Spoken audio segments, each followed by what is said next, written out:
మధుబాబు గారి అపురూప చారిత్రాత్మక సృష్టి ఆనందజ్యోతి 42వ భాగం.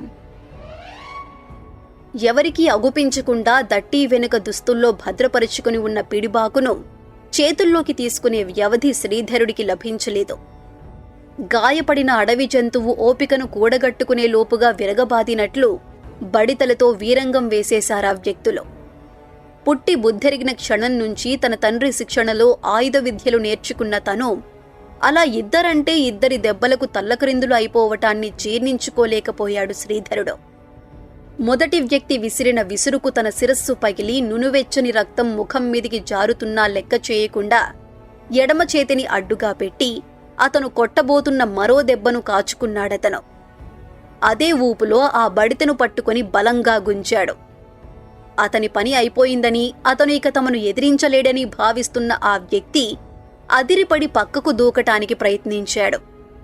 అప్పటికే తన చేతుల్లోకి వచ్చేసిన బడితెతో అతని భుజాలు విరిగిపోయే దెబ్బను కొట్టాడు శ్రీధరుడు. గావు కేక పెడుతూ కిందికి జారిపోయిన ఆ వ్యక్తిని వదిలేసి రెండో మనిషికేసి తిరిగాడు. తన సహచరుడు నేలకూలిపోవటాన్ని చూసి రెట్టింపు ఆగ్రహంతో పళ్లన్నీ పటపటమని కొరుకుతూ తన చేతిలో ఉన్న ఆయుధాన్ని ముందుకు విసిరాడు రెండో మనిషి. ఆ దెబ్బ నుంచి తప్పించుకోవటానికి శ్రీధరుడు చేసిన ప్రయత్నం విఫలమైంది. కంటికి కనిపించనంత వేగంతో వచ్చి అతని భుజం మీద పడిందా బడితే. భుజపుటెముక విరిగిపోయినంత బాధ శ్రీధరుడిని ఆవరించుకున్నది. తన చేతిలో ఉన్న ఆయుధాన్ని వదిలేసి క్రింద కూర్చుండిపోవాలనే కోరిక కూడా అతనికి కలిగింది. క్రింద కూర్చోకపోయినా కూర్చోవాలనే ఆలోచన తన మనసులో అడుగుపెట్టినట్లుగా అవతలి మనిషికి అర్థమైతే చాలు, తన పని అయిపోతుందని శ్రీధరుడికి తెలుసు. రెచ్చిపోయి యుద్ధం చేసేస్తాడతను. ఊపిరి తీసుకునే వ్యవధి లేకుండా దెబ్బల వర్షాన్ని కురిపిస్తాడు. నిజంగానే క్రింద కూర్చోపెట్టేస్తాడు. అటువంటి పరిస్థితి ఎదురుపడకుండా ఉండాలంటే ప్రాణాల మీద ఆశల్ని వదిలేసుకున్నట్లు జాగ్రత్తలన్నింటినీ గాలికి వదిలేసి ముందుకు లంఘించటం ఒక్కటే ఆ సమయంలో చేయవలసిన పని. అలాగే చేశాడు శ్రీధరుడు. శరీరంలో మిగిలి ఉన్న కొద్దిపాటి ఓపికంతా తన చేతుల్లోకి రప్పించుకుంటూ సుడిగాలి మాదిరి పేట్రేగిపోయాడు. అతని భుజపుటెముకను విరగ్గొట్టినంత పనిచేసిన ఆయుధాన్ని వెనక్కి తీసుకుని ఆ రెండో మనిషి ఇంకా బలమైన దెబ్బ కొట్టటానికి మరలా ప్రయత్నించకముందే అతని ముక్కు ముఖం ఏకం చేసి పారేశాడు శ్రీధరుడు. ఒక్కటంటే ఒక్కటి. అంతకుముందు తన భుజం మీద పడిన దెబ్బ వంటిది మరోసారి తన ఒంటి మీద పడితే తన అవయవాలు చచ్చుబడిపోయినట్లు క్రిందికి వ్రేలాడిపోతాయనే మాటను మరిచిపోయి రాక్షసుడి మాదిరి అతన్ని క్రిందికి నెట్టేశాడు శ్రీధరుడు. క్రింద పడిపోయినట్లే పడిపోయి ఉన్నట్లుండి పైకి లేచాడా వ్యక్తి. అతనే కాదు, అతనితో పాటుగా లేచి నిలుచున్నాడు అంతకుముందే నేలను కౌగిలించుకున్న మొదటి వ్యక్తి. ఇద్దరూ కలిసి కూడబలుక్కున్నట్లుగా వెనక్కి తిరిగారు.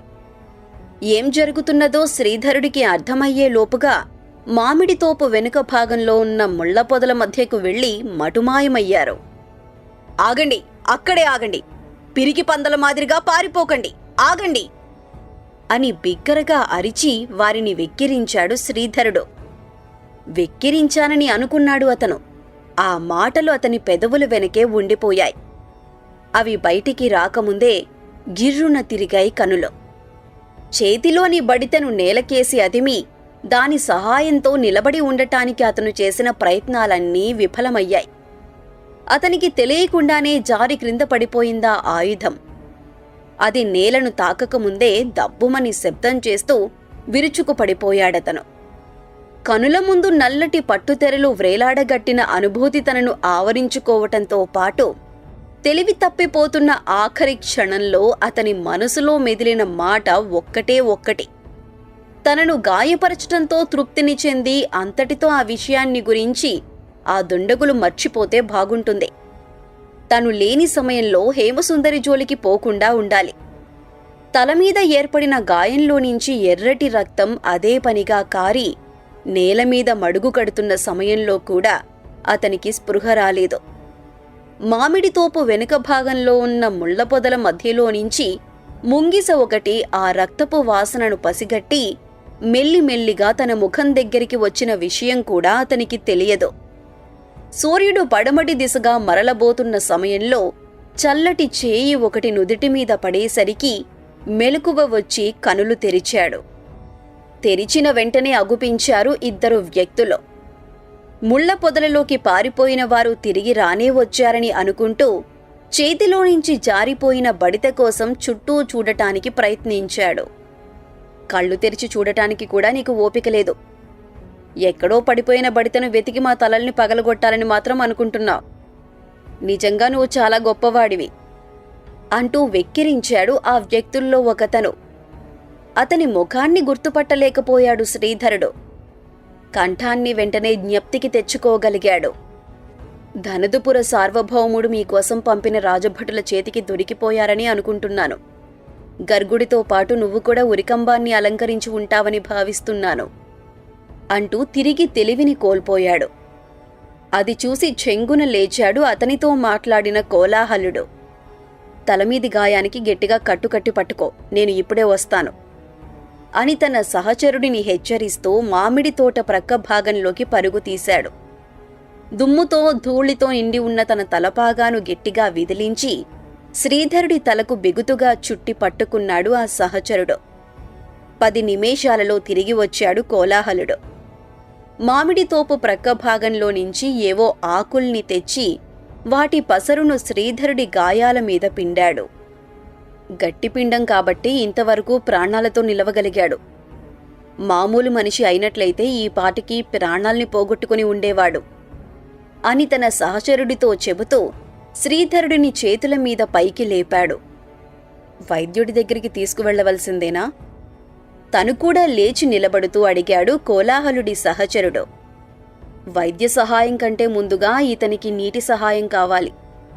నేను గాయాల మీద పిండిన పసరు సామాన్యమైంది కాదు. అగ్నిజ్వాలల్లో నిలబడిన అనుభూతిని కలిగిస్తుంది. విపరీతమైన దాహాన్ని కలిగిస్తుంది.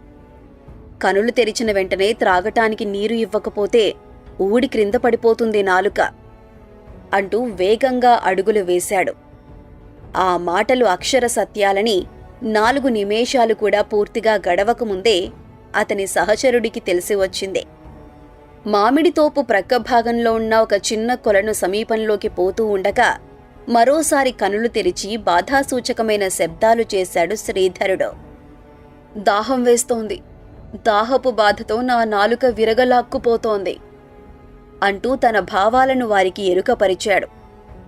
గతంలో ఎప్పుడో కాంచీపురాన్ని పరిపాలించిన పల్లవరాజుల కాలంలో కట్టబడిన ఆ పురాతన కాలపు కొలను ఒడ్డున అతన్ని పడుకోబెట్టి కొలనులోకి దిగాడు కోలాహలుడు.